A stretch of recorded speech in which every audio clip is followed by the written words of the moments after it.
morning everyone. May pupuntahan kaming school to surprise them. Kasi nandito yung mga classmate ko noon, best friend ko. Ito siya, Comillas South Elementary School. So surprise natin sila for the Teacher's Day. Ayan, welcome visitors, sabi niya. So hindi nila alam. Wala silang kaalam-alam. Surprise po ito sa kanila. Yan, ang school ng Comillas South Elementary School. Ito siya. May nag-donate din tayo dito kasi nga nalipad yung kanilang bubong nung bagyo. Ngayon, na-restore na ayan yung bubong mismo na yan. Nagbigay tayo dito ng konting tulong sa kanila.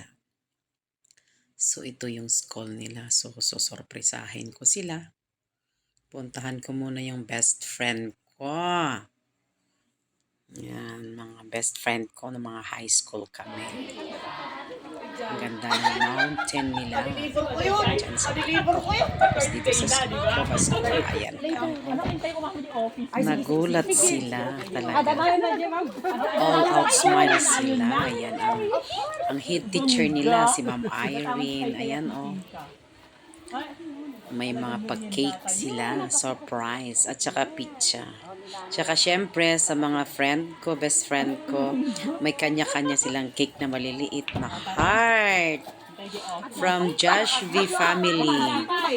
Ayan ang saya-saya nila, 'di ba? Di ba kahit late? Ang kanilang office, dito kami nag-picture sa office nila yan. Happy Teacher's Day from Happy Josh Teacher's Day ka no.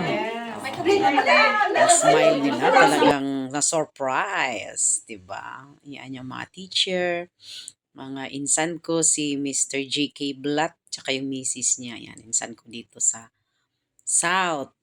Ayan, yung mga teachers nila. Ayan.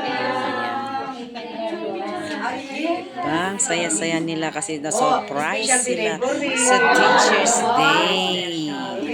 Diba? Ito yung mga best friend ko ng mga high school kami. Siyempre, no? Okay.